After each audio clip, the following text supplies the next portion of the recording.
बिस्मिल्लाहिर्रहमानिर्रहीम। अस्सलाम वालेकुम नाज़रीन, आप यूट्यूब चैनल देख रहे हैं। मैं इमरान खान हूँ। वज़ीर-ए-आज़म पाकिस्तान रूस पहुँच गए हैं। उनको गार्ड ऑफ ऑनर दिया गया, रेड कारपेट पे उनका इस्तकबाल हुआ। जो पहले से बताया हुआ था कि रूस के जो नायब वज़ीर ख़ारजा हैं वो उनका इस्तकबाल करेंगे, तो उन्होंने इस्तकबाल किया, उनकी मुलाकातें होंगी। उन्होंने पहुँचने के बाद ये कहा कि मुझे बड़ी खुशी है, ये किसी भी वज़ीर-ए-आज़म के लिए ये बड़ा अहम मौका होगा जब वो रूस का दौरा करेगा, क्योंकि पाकिस्तान के ज़्यादा ताल्लुकात हमेशा अमेरिका के साथ रहे। तो अब रूस का दौरा हो रहा है। तीसरे वज़ीर-ए-आज़म है जो रूस में गए हैं। इनसे पहले बायलैटरल ताल्लुकात में या ऐसे किसी दौरे में पहले जो सदर पाकिस्तान थे या वज़ीर-ए-आज़म पाकिस्तान थे वो जुल्फ़िकार अली भुट्टो थे। उनके बाद जिसने रूस का दौरा किया वो मियाँ मोहम्मद नवाज शरीफ साहब थे। और अपने इक़्तिदार के ख़ात्मे से पहले जब वो पाकिस्तान से जिला वतन हुए या ख़ुद जिला वतन हो गए थे परवेज़ मुशर्रफ से डील करके, उससे पहले वो जब वज़ीर आज़म से दूसरी मरतबा बने तो वो रूस के दौरे पर गए थे। तब वो भी अमेरिका को एक पैगाम देना चाहते थे, तब कोई बड़ी कामयाबी मिली नहीं। और अब ये तीसरे पाकिस्तान के वज़ीर आज़म है 23 साल के बाद, इमरान खान, जो रूस के दौरे पर जा रहे हैं। पाकिस्तान के जो पहले वज़ीर आज़म गए थे उसमें ये बर्फ़ नहीं पिघली थी, क्योंकि पाकिस्तान अमेरिका के साथ ताल्लुकात बहुत आगे तक ले गया था। लेकिन अब ये एक बायलैटरल दौरा है जिससे कई हमारे सहाफ़ियों के और दानिश्वरों के पेट में मरोड़ भी उठ रहे हैं। अपोजिशन को तो इसमें तकलीफ़ हो रही है, कुछ बैरूनी दुश्मनों को और कुछ अंदरूनी दुश्मनों को ये दौरा नागवार गुज़र रहा है। वज़ीर-ए-आज़म पाकिस्तान कौन से 10 मकासद लेकर इस दौरे के लिए गए हैं, पहले वो आपके सामने रखता हूँ। फिर इस दौरे के दौरान जो पाकिस्तान में उनके ख़िलाफ़ एक बड़ी साजिश हो रही है और उस साजिश के पीछे आलमी ताकतें भी हैं, कौन उसके पीछे है और क्या प्लान किया गया है वो आपको बताऊँगा। लेकिन पहले जो इस दौरे में अहम चीज़ें हैं, नंबर 1 गैस पाइपलाइन।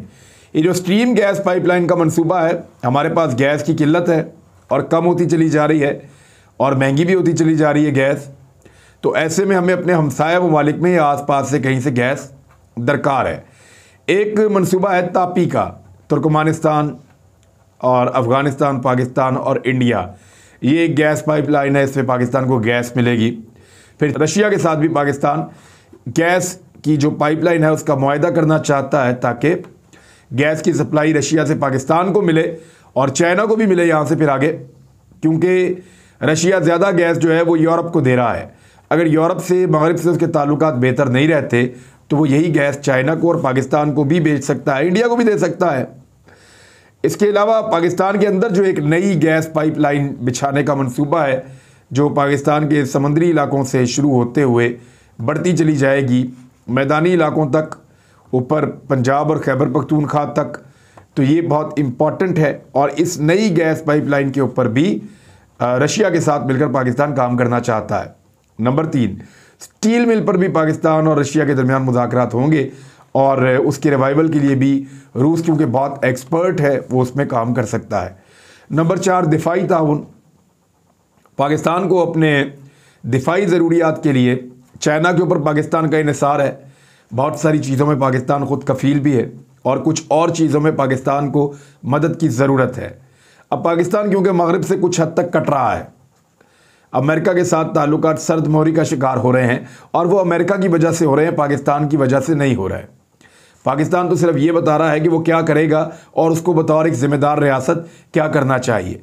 अमेरिका ये चाहता है कि वो डू मोर की बात मानता जाए। हम उन्हें कहें कि फ़ौजी रखो अपने मुल्क में तो वो रख लें, हम उन्हें कहें कि अफ़गान तालिबान के ऊपर लड़ाई में मदद दो तो वो दें, हम जो उन्हें कहें वो वही करें। लेकिन पाकिस्तान ने कहा एब्सोल्युटली नॉट, हम वैसा नहीं करेंगे जैसा माजी में हम करते रहे हैं, इंडिपेंडेंट रहेंगे, अपना फ़ायदा और नुकसान देखकर फ़ैसला करेंगे। तो अमेरिका और यूरोप का थोड़ा सा पाकिस्तान की तरफ से उन्होंने हाथ खींचा है, तो अब दिफाई ताउन रशिया से पाकिस्तान को दरकार होगा। इंडिया रशिया से बहुत सारे हथियार लेता रहा है, पाकिस्तान अब रशिया के साथ दिफाई ताउन का ख्वाह है और कुछ मुश्तरका दरुज़बा और दीगर मशक़ें भी इन्होंने की थी रूसी फ़ौजियों के साथ मिलकर, तो ये दिफाई ताउन भी होगा। 5वां जो एक बड़ा अहम मसला है और वो रूस के लिए भी बड़ा अहम है कि अफ़गानिस्तान और ख़ित्ते में इस्तेहकाम पैदा हो। ख़ास तौर पे अफ़गानिस्तान का जो मसला है वो हमेशा के लिए रिज़ॉल्व हो, क्योंकि अफ़गानिस्तान की बदअमनी ने central Asia, Russia, Pakistan, Iran और आसपास के बहुत सारे मुल्कों को बड़े लंबे अरसे से मुतासर करके रखा हुआ है। लिहाजा यहाँ भी जान छुड़ानी ज़रूरी है और इस पर मिलकर काम करना पड़ेगा। नंबर 6, तवानाई के मंसूबों पर रूस के साथ पाकिस्तान काम करेगा। नंबर 7, इस्लामोफोबिया के जो मामलात हैं, पाकिस्तान और रूस में बड़ी यकसानियत पाई जाती है। पुतिन ने इमरान खान साहब के मौक़िफ़ की तायीद की, जिस पे इमरान खान साहब ने उनका शुक्रिया अदा किया। वहाँ पे इमरान खान साहब इस वक्त मुफ्ती आज़म से भी मुलाकात करेंगे, जो रूस के अंदर मुफ्ती आज़म है, उनसे भी मिलेंगे। तो इस्लामोफोबिया एक और नुक्ता है, क्योंकि दुनिया इसको नहीं समझती। तो रशिया एक ताकतवर वॉइस है। अगर रशिया और चाइना पाकिस्तान के साथ मिलकर आवाज़ उठाएंगे तो हमारी आवाज़ सुनी जाएगी। नंबर 8, आलमी इशूज़ पर एक दूसरे को सपोर्ट करने का फ़ैसला किया जाएगा। कोई भी फोरम हो, यहाँ पे जो मशरकी ममालिक हैं या ये जो मुल्क हैं जो यहाँ पे मौजूद हैं, सेंट्रल एशिया या साउथ एशिया या रशिया, ये अब एक दूसरे को सपोर्ट करना चाहते हैं, जैसे यूरोप और अमेरिका एक दूसरे को सपोर्ट करते हैं। तो इस तरह आलमी इशूज़ पर एक दूसरे की सपोर्ट का भी अज़म किया जाएगा। 9वां, CPEC में सरमायाकारी की पाकिस्तान दावत देगा और तिजारत की भी दावत देगा रशिया को। अफ़गानिस्तान के हालात अच्छे होने पर रशिया इन रस्तों को इस्तेमाल करेगा और गर्म पानियों तक आने का अपना कई दहाइयों पुराना ख्वाब, लगभग 1 सदी से भी ज़्यादा हो गया है, वो ये ख्वाब देख रहे हैं, वो अपना ख्वाब पूरा कर सकेगा। वज़ीर-ए-आज़म पाकिस्तान के इस दौरे के बाद उनको पाकिस्तान जब ये दावत देगा तो रशिया के लिए ये एक मौका भी है और वो आगे बढ़कर अपनी तिजारत को सस्ता भी कर सकते हैं, उसको दुनिया के साथ बढ़ा भी सकते हैं। 10वां नुक्ता जो है वो कुछ बहुत सारे MOUs भी साइन होने हैं, उनकी खबरें आने वाले दिनों में आपको मिल जाएगी। लेकिन माहौलियात के इशू पे वज़ीर-ए-आज़म पाकिस्तान बात करेंगे रशिया के साथ, और दुनिया में क्योंकि जहाँ भी वो जाते हैं तो माहौलियात के हवाले से उनको एक ऐसा नुमाइंदा समझा जाता है। देखें, अब लोग कहेंगे कश्मीर पे क्यों नहीं बात हो रही, तो फिर पाकिस्तान का यूक्रेन पे भी मौक़िफ़ यही है। पाकिस्तान रशिया के साथ ताल्लुकात बनाना चाहता है, लेकिन यूक्रेन के साथ बिगाड़ कर या अमेरिका के साथ बिगाड़ कर नहीं बनाना चाहता। पाकिस्तान ने कहा कि यूक्रेन जो है उसके साथ रशिया का जो मामला है पुरअमन तरीके से हल हो, हमारी ये ख्वाहिश है। कुछ वफाकी वज़रा भी गए हैं इमरान खान साहब के साथ, और यूक्रेन के मामले में पाकिस्तान ने अपने आप को गैर जानिबदार रखा है। इसके ऊपर इमरान खान साहब ने अपना मौक़िफ़ दे दिया है, आप सब ने सुन भी लिया है। अमेरिका की तकलीफ़ में शदीद इजाफा हो रहा है। इससे पहले जब जुल्फ़िकार अली भुट्टो ने ये किया तो फिर आपने देखा उनके साथ क्या हुआ। जब नवाज शरीफ ने ये किया तो फिर नवाज शरीफ जो है उनके ऊपर मुशर्रफ साहब आ गए, और अब इमरान खान साहब वही काम कर रहे हैं। लेकिन इस मरतबा चाइना और रशिया बहुत हद तक मुख्तलिफ हैं। वो पहले से ज़्यादा ताकतवर हैं, वो अमेरिका को घूरते भी हैं और उसकी बात का जवाब भी देते हैं और उसके सामने डट कर खड़े भी हो जाते हैं, उसको चैलेंज भी करते हैं। लेकिन इससे पहले ये इतने मजबूत नहीं थे। हमारे हुक्मरान हमेशा अमेरिका की तरफ देखते रहे, उनके सामने झुके रहे हैं। अब बैरूनी दुश्मनों के साथ साथ इस वक्त अंदरूनी दुश्मन जो पॉलिटिकल इमरान खान साहब के मुखालिफ हैं वो भी मुतहर्रिक हो गए हैं। बैनुल-अक़वामी और आलमी मीडिया इस सारे मामले को यूक्रेन के साथ जोड़ रहा है, लेकिन इमरान खान साहब ने बड़ा क्लियरली कहा कि मेरा दौरा इस यूक्रेन और रूस का तनाज़ा पैदा होने से या इसके बढ़ने से, इस कशीदगी में इजाफा होने से पहले का दौरा तय है और उसके मुताबिक मैं जा रहा हूँ। अंदरूनी दुश्मन जो है वो एक सियासी महाज पाकिस्तान के अंदर खड़ा कर रहे हैं अदम एतमाद की तहरीक की सूरत में, और उन्होंने अपने बैरूनी जो मददगार हैं या साफ कहें कि अमेरिका और उसके हवारियों से कुछ चीज़ों में मदद मांगी है। और जो लोग बीच में मिडल मैन हैं, मैंने आपको एक स्टोरी में बताया भी था कि मिडल मैन किस तरीके से काम कर रहे हैं।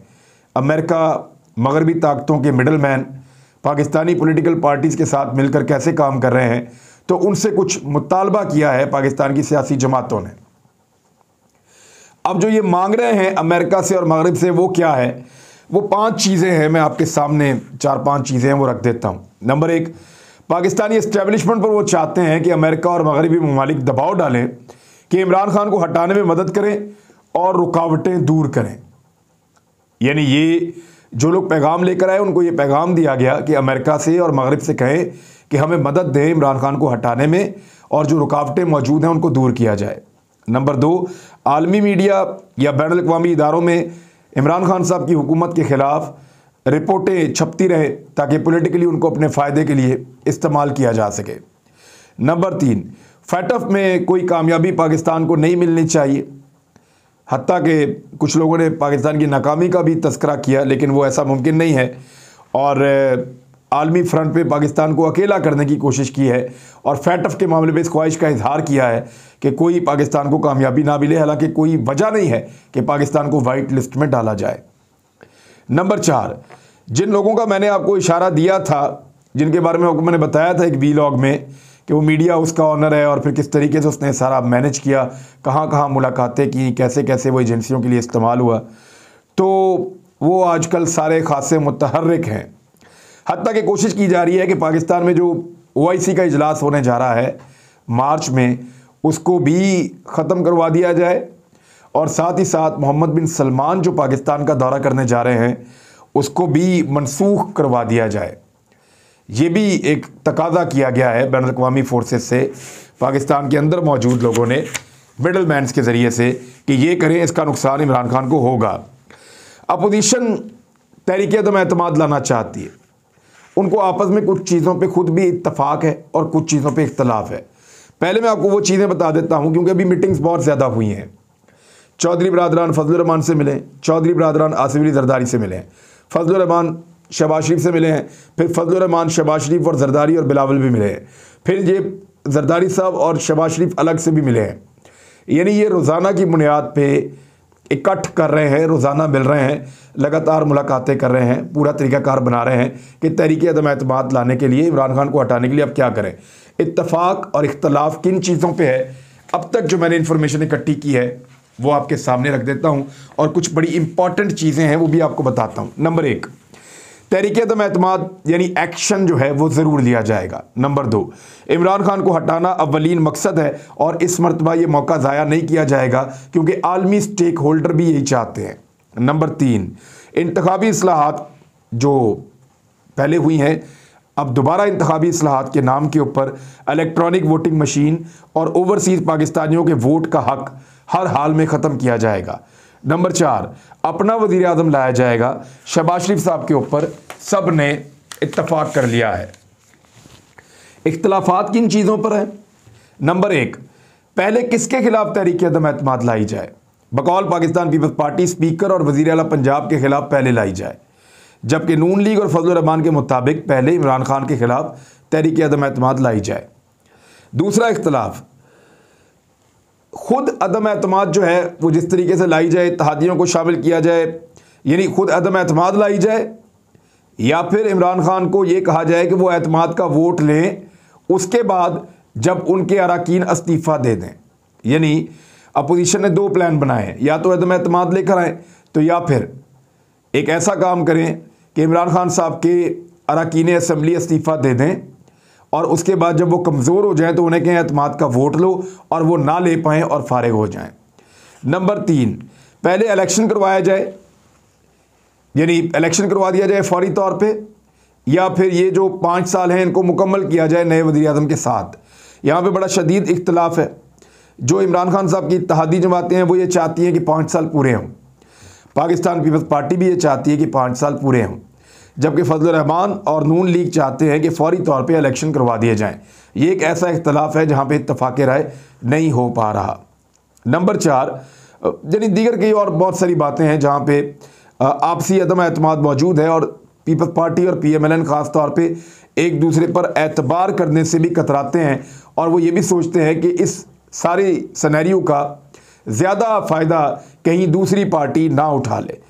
अब मैं आपको बता देता हूं कि MNS के दस्तखत होना शुरू हो गए हैं। इन मुलाकातों में पीपल्स पार्टी ने ख़ास तौर पे ये मौका दिया है या पेशकश की है चौधरी बरादरान को कि वज़ीर आला पंजाब चौधरी परवेज़ इलाही को बना देते हैं। लेकिन बड़े सवालात 2 पैदा हो गए हैं कि मुस्लिम लीग नून पंजाब में सबसे बड़ी एक जमात बनकर सामने आई है। उनके पास से 100 से ज़्यादा नशिस्तें हैं, 125 के करीब। इतनी सारी सीटों वाली जो जमात है, क्या वो जमात चंद सीटों वाली जमात का वज़ीर आला बनने देगी?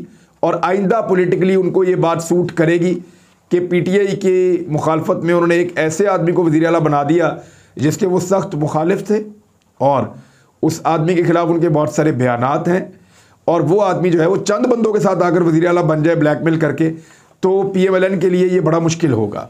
PMLN को मनाने की कोशिश जरदारी साहब वगैरह कर रहे हैं और उसके बदले में उन्होंने शहबाज शरीफ से कहा कि आपको वज़ीर आज़म बना देते हैं।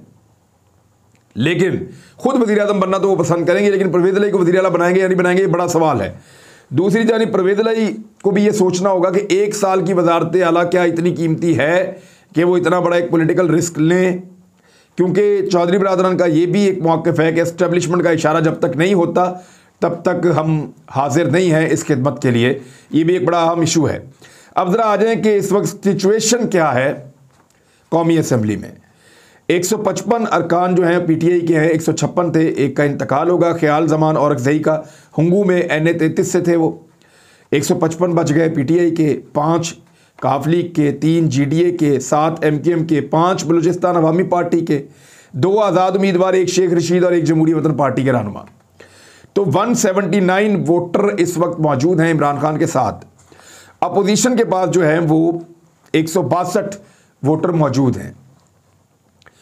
अब 171 आदमी चाहिए सिंपल मेजॉरिटी के लिए। हुकूमत के पास 8 बंदे ज़्यादा हैं। अगर काफ लीग अकेली नाराज़ होती है तो 5 निकल गए, फिर भी कुछ नहीं होता। अगर MKM नाराज़ होती है फिर भी कुछ नहीं होता, अकेली अगर नाराज़ होती है। कोई भी जमात अगर अकेली निकल जाए तो कोई फ़र्क नहीं पड़ता। लेकिन अगर तो अपोजिशन ये चाहती है कि इमरान खान साहब को हटाया जाए, तो इस्तीफ़ों वाले ऑप्शन पे जब वो जाते हैं कि इमरान खान साहब की पार्टी के बंदे इस्तीफ़े दे दें तो उनकी तादाद कम हो जाएगी और कौमी असम्बली की तादाद भी कम हो जाएगी। तो तब जब दोबारा वोटिंग होगी तो फिर हम जीत जाएंगे, ये अपोजिशन को लगता है। अपोजिशन के पास 162 बंदे हैं, हुकूमत के पास 179 बंदे हैं, 179। कम से कम पीटीआई के 18 लोग इस्तीफ़ा देंगे तो तब ये सूरत हाल पैदा होगी कि जो अरकान असम्बली हैं पीटीआई के इत्तेहादियों समेत वो 161 हो जाएंगे और फिर अपोजिशन अपना कायदे ऐवान ला पाएगी। लेकिन अगर इत्तेहादी उस वक्त मिल जाते हैं अपोजिशन के साथ तो उनकी सिचुएशन बेहतर हो जाएगी। तो ये नंबर गेम बड़ी दिलचस्प है और बड़ी मज़ेदार है। लेकिन ये वाले स्पीकर जो मौजूद हैं क्या वो इस्तीफ़े कबूल करेंगे, ये भी एक बड़ा सवाल है। नहीं करेंगे। इसीलिए पीपल्स पार्टी कहती है पहले स्पीकर बदलो और उसके बाद फिर इमरान खान के खिलाफ तहरीक अदम एतमाद लेकर आओ, क्योंकि जब तक इस्तीफ़ा मंजूर ना हो तब तक वो शख्स पार्लियामेंट का रुकन ही रहता है। और बहुत सारी इसमें दिलचस्प चीज़ें हैं। मैं वो कानूनी माहिरीन से बात कर रहा हूँ, आपको अगले वीलॉग में बताऊँगा। अब तक के लिए इतनी, अपना ख्याल रखिएगा, अपने इस चैनल का भी। अल्लाह हाफिज़।